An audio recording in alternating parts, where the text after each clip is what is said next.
Dance హడావిడి చాలా ఎక్కువ ఉంది హీరో కోసం, ఐ కెన్ అండర్స్టాండ్. కానీ దానికన్నా ముందు అందులో మన ప్రొడ్యూసర్ గారిని ఇంట్రడ్యూస్ చేయడానికి ఫస్ట్ నాకు కొంచెం అవకాశం ఇస్తే మీ బర్నింగ్ స్టార్ వస్తారు తొందరలో.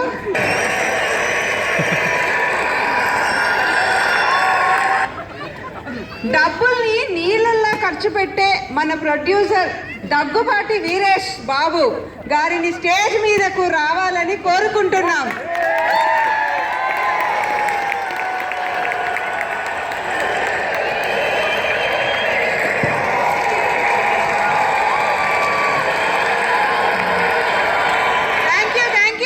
నెక్స్ట్ మన డైరెక్టర్ గారి ఇంట్రొడక్షన్.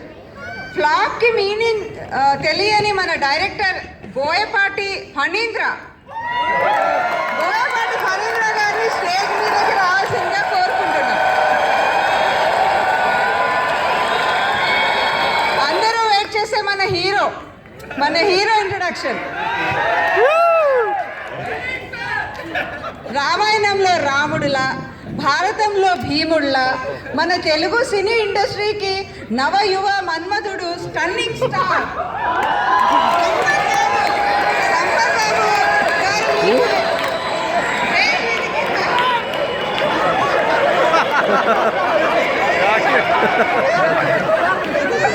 సెక్యూరిటీ కొంచెం జాగ్రత్త.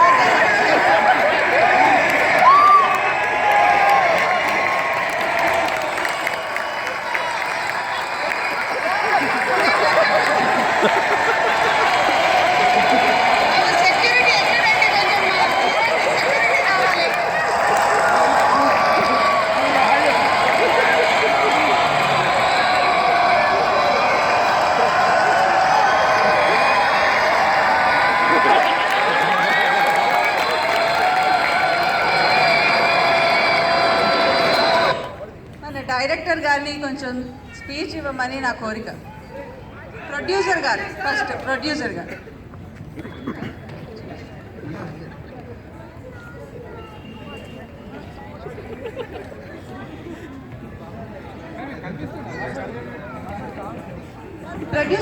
గురించి 2 మాటలు ఆయన స్పీచ్ ఇచ్చేలోపు, ఈ సినిమా తీయడానికి తన ఆస్తులను కాకుండా తన బంధువుల ఆస్తులను కూడా తాకట్టు పెట్టి మరి సినిమా తీసిన మన ప్రొడ్యూసర్ దగ్గుబాటి వీరేష్ బాబు గారిని మాట్లాడవలసిందిగా కోరుకుంటున్నాం.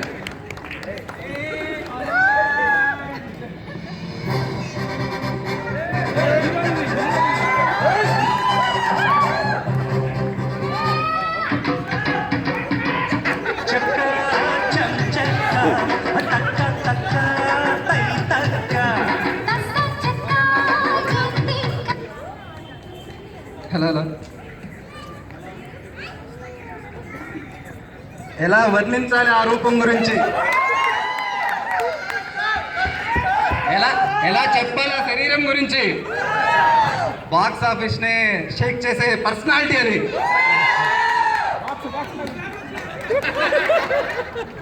మొన్న వర్షాలకి హైదరాబాద్ ఎంత విలువెల్లాడిపోయిందో, ఇప్పుడు అన్న సినిమా రిలీజ్ అవుతుంటే వేరే హీరోలు కూడా అంతే విలువెల్లాడిపోతున్నారు. ఎందుకంటే వాళ్ళ రికార్డ్స్ ఎక్కడ బద్దలైపోతాయో అని. హీరోలే. సో అన్నంటే నాకు పిచ్చి.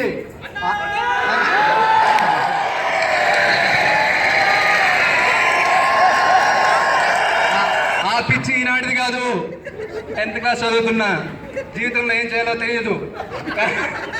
ఒకసారి అన్న పోస్టర్ చూసా, ఆ సినిమా పేరు పోయే కాలం. నేను ఆ రోజే ఫిక్స్ అయిపోయా. నా ఆస్తులే కాదు, నా బంధువుల ఆస్తులు కూడా తాకట్టు పెట్టి మరి అన్నతో సినిమా తీయాలని. ఎందుకంటే అన్న అంటే పిచ్చి. ఆ పిచ్చి ఈనాటిది కాదు. అన్న డైలాగ్ అంటే పిచ్చి, అన్న మూమెంట్ అంటే పిచ్చి. పిచ్చెక్కి పోద్ది. అన్న ఏ సీన్ చేసిన అరాచకమే.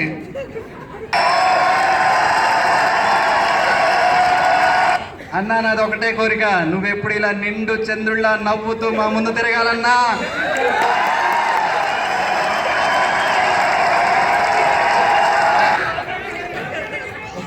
ఓకే, ఇంకా సినిమా గురించి మాట్లాడదాం. నేను ఒకే ఒక సీన్ చూశానండి, షూటింగ్ స్పాట్కి కూడా వెళ్ళలేదు. ఆ ఒక్క సీన్కి ప్రేక్షకులు ఎవరు సీట్లో కూర్చోరు, అందరూ లేచిపోతారు. అన్న మామూలుగా లేపలేదు, అన్న ఏది లేపినా పైకే.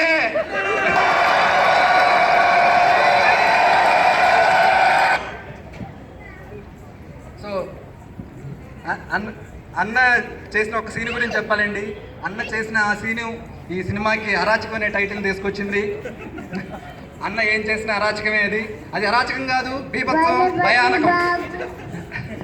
సో చివరిగా ఒక మాట చెప్పాలి, ఎక్కువసేపు స్పీచ్ ఇవ్వదలుచుకోలేదు. ఈ అరాచకం హిట్ అయితే కంపల్సరీ సిక్కులు వస్తుంది. సో నేను ఒకటే చెప్పదలుచుకున్నాను, ప్రపంచ సినీ చరిత్రకి మనం ఒక బ్లాక్ బస్టర్ ఇవ్వబోతున్నాం. సినిమా గురించి మీరు ఆలోచించకండి, సినిమా ఎప్పుడో పోయింది. పోవడం అంటే ఆపోవడం కాదు, అద్దరిపోయింది. సో చివరిగా ఒక్క మాట, అన్న నీకెళ్ళప్పుడు బానేసినాయి, చేసిన అప్పులకు వడ్డీలు కడుతూ కొత్త అప్పులు చేస్తూ నీ సినిమాలు చూస్తూ చచ్చిపోవాలని ఉందన్నా.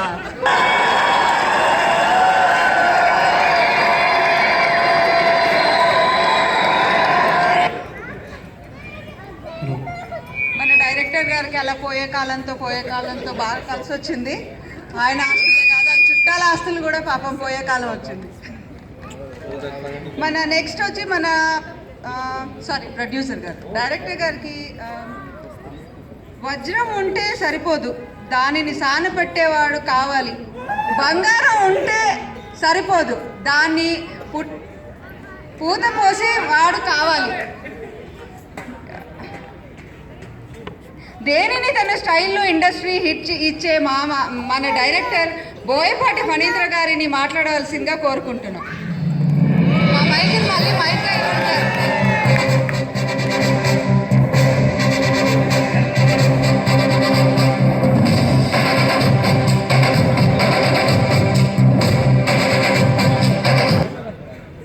అందరికీ నమస్కారాలు. ప్రత్యేకంగా మన స్టన్నింగ్ స్టార్ సంపత్ బాబు గారి అభిమానులకు ప్రత్యేక కృతజ్ఞతలు.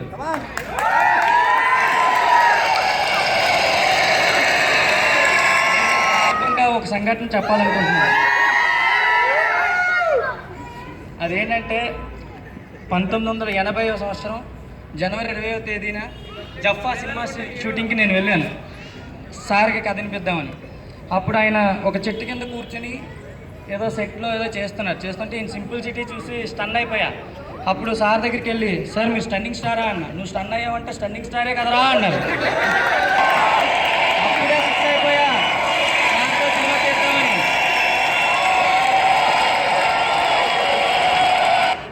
అప్పుడే ఫిక్స్ అయిపోయా సార్తో సినిమా తీద్దామని. నా పుణ్యమో నా కర్మో తెలియదు, కానీ ఒక సినిమా తీసా లాస్ట్కి. ఇంకా షూటింగ్ విషయాలకు వస్తే అన్నకు ఒక కథ వినిపించినప్పుడు ఈ అన్న కథ చాలా వెరైటీగా ఉంటుంది, ఈ కథలో మీరు కనిపించరన్నా అన్న. అంటే ఇదేదో కొత్తగా ఉంది, తీసేద్దాం దా అన్నాడు. సరే అని చెప్పి షూటింగ్ స్పాట్లో ఆయన కమిట్మెంట్, డెడికేషన్ చూసి మతిపోయింది.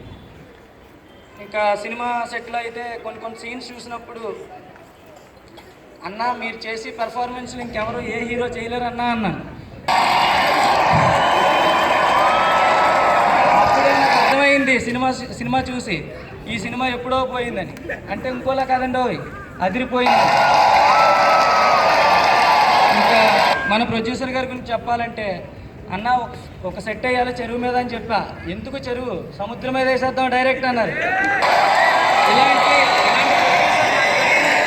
చాలా గౌరవంగా ఫీల్ అవుతున్నా. ఇలాంటి సినిమాలు మా ప్రొడ్యూసర్ గారితో, మా హీరో గారితో చేయాలని మనసారా కోరుకుంటున్నాను.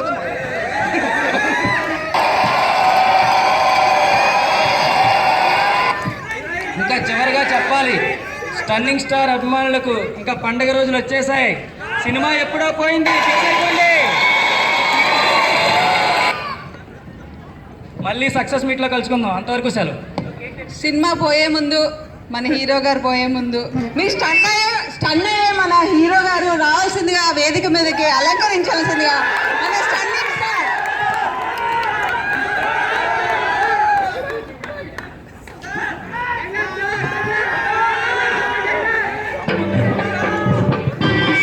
గున్న మామిడి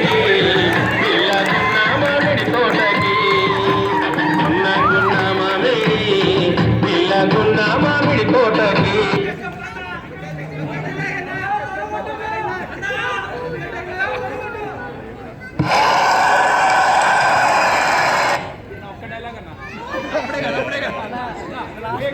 హలో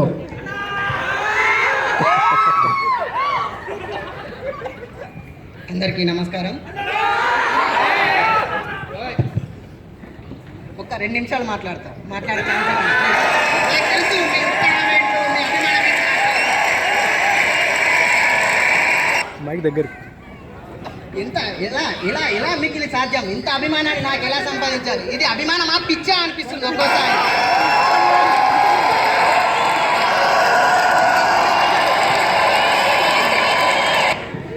ఈ అదృష్టాన్ని నాకు మాత్రమే దేవుడు కల్పించాలని కోరుకుంటూ ముందుగా ఈ ఆడియో రిలీజ్ ఫంక్షన్కి వచ్చిన మా గురువు గారు, నాకు నటనలో ఏబిసిడీలు నేర్పించినటువంటి మా దర్శకరత్న దాసరి సందీప్ గారు, మా గురువు గారు. అలాగే సినిమా చేద్దాము బాబు గారు, మీరు కంపల్సరీ ఉండాలి.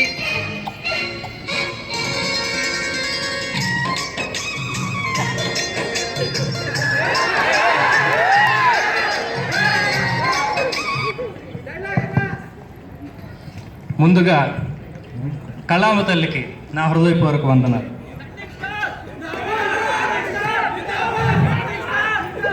నువ్వు చెప్తేనే అంటారంట. ఇవాళ నాకు చాలా ఆనందంగా ఉంది. నా ప్రియమైన శిష్యుడు సంపు, నేను ప్రేమగా పిలుచుకునే పేరు. వద్దు ఒక 2 నిమిషాలు, నాకు తెలుసు మీ ఉత్సాహం ఎలా ఉంటుంది. ఒక 2 నిమిషాలు టైం ఇవ్వండి. నేనేదో ఇవాళ ఒక రహస్యం చెప్దామని ఇక్కడికి వచ్చాను. ఈ సన్నింగ్ స్టార్ అని మీరు ఏదైతే ప్రేమగా పిలుచుకునే బిరుదు ఉందో అది నేనే పెట్టాను. ఇది ముందు ఎప్పుడు ఇక్కడ కుడికాలు కూడా పెట్టు. ఓకే, సెట్ అయింది. అలాగా చూశారు కదా, ఆ వినయం, ఆ విధేయత, ఇదే నా ప్రియమైన శిష్యుని చేసింది. నేను వద్దనుకున్నా అలాగ అయిపోయింది అనమాట. ఇప్పుడు ఇతన్ని ఫస్ట్ మీరందరూ ఒక 5-6 సంవత్సరాల క్రితం తెలుసుకొని ఉంటారు. కానీ నేనైతే 50 సంవత్సరాల క్రితం, సారీ 30 సంవత్సరాల క్రితమే నేను తెలుసుకున్నాను అనమాట. అది ఎప్పుడంటే రాజమండ్రి పుష్కరాల రేవులో ఈయన చేపలు పట్టే స్టైల్ చూసి నేను సన్ అయిపోయాను. అరే ఏంటి కుర్రోళ్ళ టాలెంట్ ఏంటి అనుకో. ఎలా అయితే రజనీకాంత్ కండక్టర్ అయి నుంచి సినిమాలోకి వచ్చాడు, అలాగే ఇతన్ని ఒక పెద్ద స్టార్ చేద్దాం.